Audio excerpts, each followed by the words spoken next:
มมาลีสุภาใสสวัสดีค่ะเพื่อนๆพบกับพี่มาลีอีกแล้วนะคะวันนี้นะคะพี่มาลีจะพาเพื่อนๆมาชมวิวมารับลมและก็ชมทะเลที่แหลมพรหมเทพนะคะสวยงามมากค่ะ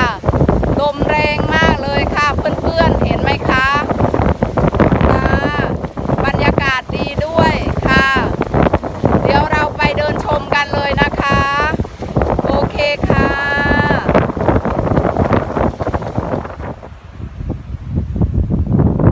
ค่ะเพื่อนๆวิวตรงนี้ก็จะออกมาในลักษณะแบบนี้นะคะเพื่อนๆสวยงามมากค่ะเพื่อนๆชมเอากับพี่มะลินะคะก็จะออกมาในลักษณะนี้นะคะค่ะตรงนี้เป็นถนนเดินไปแต่ไม่สุดนะคะเพื่อนๆเป็นทางตันค่ะก็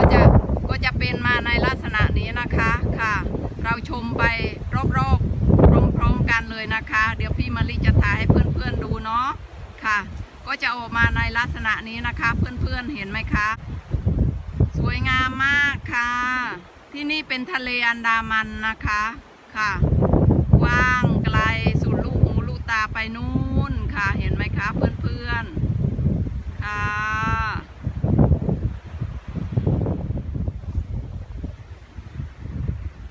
ค่ะเพื่อนๆส่วนบริเวณด้านบนก็จะออกมาในลักษณะแบบนี้นะคะค่ะจะเป็นทางขึ้นไปค่ะแล้วก็ลงมาทางที่พี่มะลิยืนอยู่เนี่ยนะคะ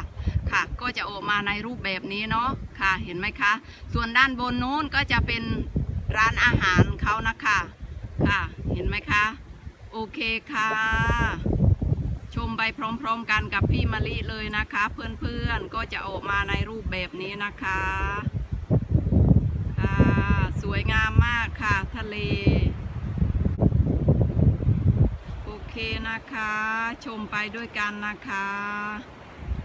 วิวที่นี่สวยงามค่ะเพื่อนๆเห็นไหมคะ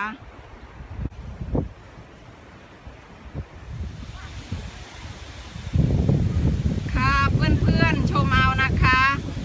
ที่เราเห็นทางตรงนั้นที่พี่มะลิพาเพื่อนๆลงไปเมื่อกี้นะคะก็จะออกมาในลักษณะแบบนี้นะคะเพื่อนๆชมเอาไปพร้อมกันนะคะค่ะที่นี่ลมพัดแรงมากเลยค่ะเพื่อนๆเย็นสบายค่ะ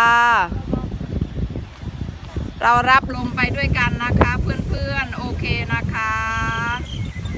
สวยงามมากค่ะท้องฟ้าและก็ทะเลเนาะค่ะโอเคนะคะ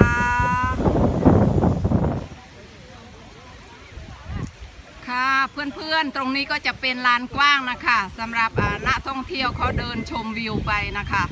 ค่ะเพื่อนๆชมเอากับพี่มะลินะคะก็จะออกมาในรูปแบบนี้นะคะเห็นไหมคะเดี๋ยวพี่มะลิจะถ่ายเพื่อนๆดูไปรอบๆเลยเนาะค่ะก็จะออกมาในลักษณะนี้เนาะเห็นไหมคะสวยงามมากค่ะลมแรงมากเลยค่ะเพื่อนๆเห็นไหมคะชมไปกับพี่มะลินะคะลมพัดเย็นด้วยค่ะเพื่อนๆค่ะเราชมไปด้วยกันนะออกมาในรูปแบบนี้นะคะเพื่อนๆโอเคค่ะค่ะเพื่อนๆตรงนี้ก็จะเป็นที่นั่งเล่นแล้วก็มีสวนหย่อมนะคะเราชมไปด้วยกันกับพี่มะลินะคะค่ะเห็นไหมคะร่มรื่นเย็นสบายสวนหย่อมก็สวยงามมากเลยนะคะเพื่อนๆเราชมไปด้วยกันนะคะค่ะเดี๋ยวพี่มะลิจะถ่ายให้ดูรอบๆบริเวณเลยนะคะก็จะออกมาในรูปแบบนี้เนาะตรงนี้จะลมเย็นสบายนะคะร่มรื่นเพราะว่ามีต้นไม้เนาะเพื่อนๆโอเคนะคะค่ะสวยงามมากค่ะเห็นไหมคะก็จะมีรูปเขาตั้งเป็นโชว์อะไรประมาณนี้เนาะก็จะออกมาในลักษณะแบบนี้เนาะเพื่อนๆค่ะโอเคนะคะค่ะเพื่อนๆตอนนี้เราชมบริเวณแหลมพรหมเทพกันเรียบร้อยแล้วนะคะเพื่อนๆเห็นไหมคะลมเย็นมากเลยค่ะลมแรงเนาะวิวก็สวยทะเลก็สวยท้องฟ้าสวยงามมากเลยนะคะ ขอบคุณมากนะคะที่ติดตามชมคลิปวิดีโอในวันนี้ ติดตามชมคลิปวิดีโอหน้าได้ใน I am มะลิสุภาสายได้นะคะ ขอบคุณมากนะคะบายบาย สวัสดีค่ะ